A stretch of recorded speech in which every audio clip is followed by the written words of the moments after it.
کہ 9/11 کے بعد ایک بہت بڑا فتنہ پھیلا. وہ کہتے ہیں کہ صحیح مسلم میں وہ حدیث میں بھی ہے کہ وہ فتنہ جو ہے وہ عربز کو اسپیشلی اپنے گھیر میں لے لے گا. اس میں بہت قتل و غارت ہوگی, اس میں اٹیک کیا جائے گا مسلم لینڈز پہ, اور اس میں یمن, شام اور عراق, یہ 3 علاقے خاص طور پہ یہاں خانہ جنگی ہوگی, یہاں پہ سینکشنز لگائی جائیں گی. وہ ساری حدیث ریلیٹ کر کے پھر یہ کہ دجال کے 3 سال آنے سے پہلے قحط سالی ہوگی. پھر یہ بھی وہ حدیث لاتے ہیں کہ 6 سال پہلے ایک بہت بڑی وار ہوگی, آرمگیڈون ہوگی. تو ان ساری چیزوں کو سامنے رکھتے ہوئے کہتے ہیں کہ یہ جو 2001 کے بعد ابھی تک کا دور چل رہا ہے, یہ پری دجالک ایک آپ کہہ لیں دور ہے. اب اس کا صرف فزیکل آنا رہ گیا. پھر وہ اس میں سائنٹیفک جو آج کل ہم فینومیناز دیکھ رہے ہیں, جیسے میں آپ کو ایک مثال دیتا ہوں کہ میٹاورس جو ہے وہ آپ کو پتہ ہے کہ ورچوئل ریالٹی وہ لگا لیتے ہیں اور پھر انسان اپنا ایک پوری دنیا کریٹ کر سکتا ہے اس میں یہاں تک ہم نے سنا ہے, جو بالکل صحیح بات ہے, کہ انسان کے موت کو ڈیفیٹ کر دے گا. وہ ایسے کہ کسی بھی انسان کی کانشیسنیس ریکارڈ ہو رہی ہے ایک کمپیوٹر پروگرام میں یا ایک چپ میں, جب وہ انسان مرے گا تو سمپلی وہ چپ اس کے ذہن سے نکال کے کمپیوٹر پروگرام اس کو کاپی کرے گا. بالکل وہی انسان, اسی کی آواز کا انسان میٹاورس میں کریٹ ہو جائے گا, کھڑا ہو کے آ جائے گا.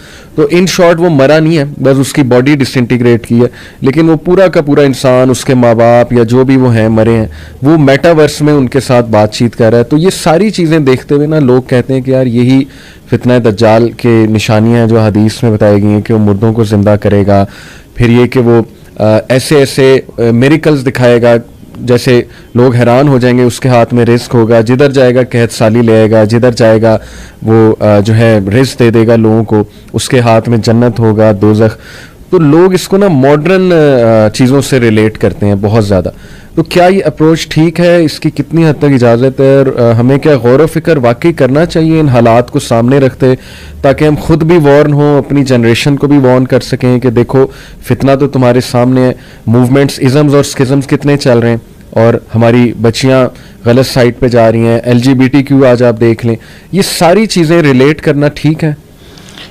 دیکھیں اصل میں نا, آپ اگر اس کو جیسے آپ نے کہا پری دجالک دور اگر اس کو ہم کہہ دیے جائے تو یہ غلط نہیں ہوگا. میرے خیال ہے یہ تو اس میں تو کوئی حرج نہیں ہے صحیح کہ دجال کے لیے پورا ماحول تیار ہو رہا ہے. بالکل ٹھیک. ایک اس کے لیے پورا ایک سرکمسٹانسز کریٹ کیے جا رہے ہیں, اور جب یہ پوری طرح دھوکے کا دور بن جائے گا اور ہر چیز کے اندر دھوکہ آ جائے گا تو پھر دجال بھی آ جائے گا. ابھی تک یہ اس کے لیے تیار نہیں ہوا. اچھا. اور دوسری بات یہ ہے کہ اس کی ماڈرن چیزوں کو آپ ان کے ساتھ ریلیٹ کرتے جائیں, یہ کسی حد تک ریلیٹ ہو سکتی ہیں. اچھا. کیونکہ ہر چیز کے اندر دھوکہ ہے, اور خاص طور پہ میڈیا اور یہ جو AI جو ہے آرٹیفیشل انٹیلیجنس, جس میں آپ خاص طور پہ میٹاورس کا جو کانسیپٹ آپ نے بتایا, دیکھیں یہ زندہ کرنا تو نہیں ہے. صحیح. زندہ کرنے کے بارے میں تو بالکل کلیئر کٹ ہے کہ شیطان, وہ جو دجال ہے وہ بالکل زندہ انسانوں کو زندہ کرے گا, اور جیتے جاگتے انسان نظر آئیں گے. اور پھر ایک وقت آئے گا جب وہ انسان کو قتل کرنا چاہے گا, وہ قتل ہی نہیں ہوگا. یعنی ایک وقت میں وہ بندے کو قتل کرے گا, زندہ کرے گا, قتل کرے گا, زندہ کرے گا, یہ اس کے پاس یہ اتھارٹی ہوگی. صحیح. لیکن جب اللہ کا حکم ہوگا تو پھر اس کے بعد یہ اختیار ختم ہو جائے گا. لیکن اس میں یہ نہیں ہے کہ اس کی کوئی حیت چینج ہو جائے گی, یا اس کے اندر یہ میٹاورس تو بالکل ایک آپ چپ ڈال کے آپ صرف اور اس کی میموری جو ہے وہ یوز کر سکتے ہیں.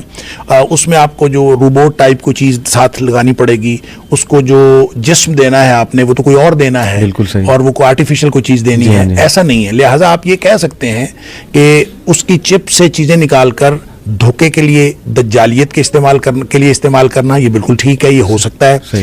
AI جو ہے اس سے بڑا یعنی جو اس وقت انفارمیشن ٹیکنالوجی اور جو ڈیجیٹل ٹیکنالوجی جس مقام پر پہنچ چکی ہے, اب آپ کی ہی تصویر, آپ کی ہی ویڈیو, آپ کی ہی آواز, اس پہ ایک نئی بالکل جو ہے نا وہ آڈیو بنائی جا سکتی ہے, اور آڈیو کریٹ کی جا سکتی ہے, آواز بھی آپ کی ہوگی, تصویر بھی آپ کی ہوگی, اور آپ ہی تقریر کر رہے ہوں گے, لیکن وہ گفتگو اصل میں آپ کی نہیں ہوگی.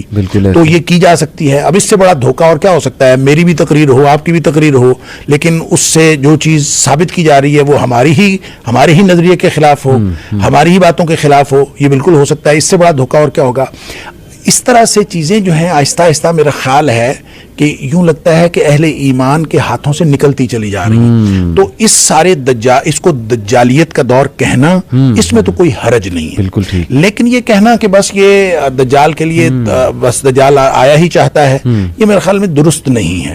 اس کی وجہ یہ ہے کہ اگر ہم احادیث میں جو قرب قیامت کے واقعات ہیں ان کو اگر ہم ترتیب سے دیکھیں اور ایک سیکوینس اس کا قائم کرنے کی کوشش کریں, ویسے تو یہ جو نشانیاں ہوتی ہیں, چاہے وہ چھوٹی نشانیاں ہیں چاہے وہ بڑی نشانیاں ہیں, اس کے بارے میں یہ اصل میں نصیحت کے لیے ہوتی ہیں. یہ اس لیے نہیں ہوتی کہ آپ ان کو کوئی تعین کریں اس کا اور اس کی اپلیکیشن کر کے آپ کوئی اس میں سے کوئی چیز نکالیں. ایسا نہیں ہوتا کہ مکانی طور پر بھی اور زمانی طور پر آپ ان کو اپلائی کر کے کوئی تعین کلی کریں, یہ درست نہیں ہے.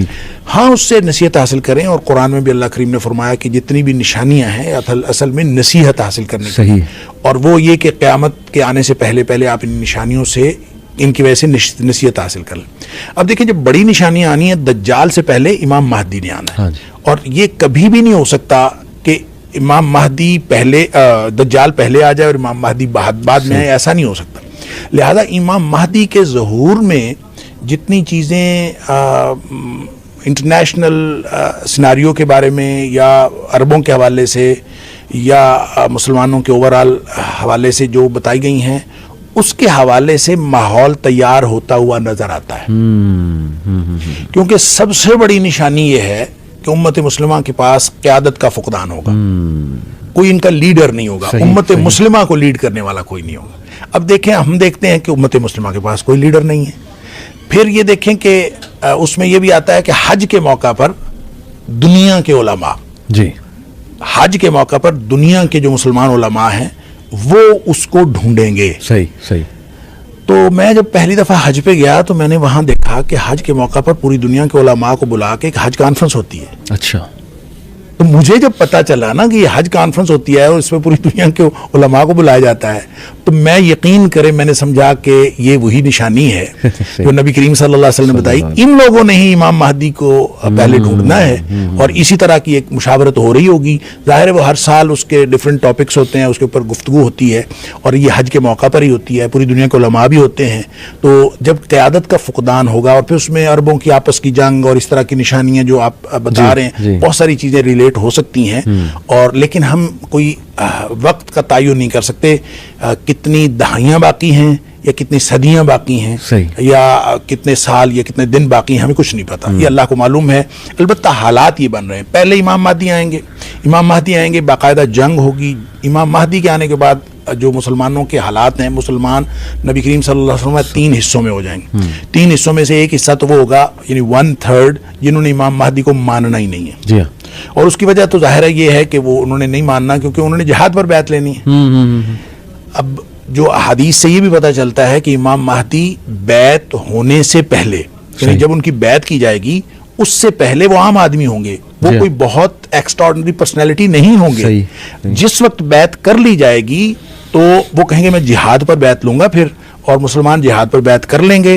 اور جس وقت بیعت کر لیں گے, نبی کریم صلی اللہ علیہ وسلم فرمایا کہ حجر اسود اور جو مقام ابراہیم ہے اور جو زمزم کا کنواں ہے اس کے درمیان میں, یعنی آپ سب کہہ لیں کہ تقریباً کعبہ کے دروازے کے سامنے, تو وہاں پہ بیعت ہوگی. کیونکہ آخری دفعہ جب یہ اس کو پکڑیں گے, علماء جا کے اس کو دیکھ لیں گے اور پا لیں گے, وہ ملتزم پہ چمٹا ہوا ہوگا, دعائیں کر رہا ہوگا.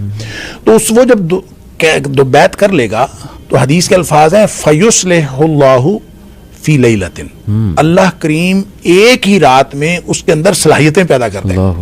یعنی وہ پہلے ایکسٹراڈنری آدمی نہیں ہوگا, لیکن اس بیعت کے بعد وہ ایکسٹراڈنری آدمی ہو جائے گا.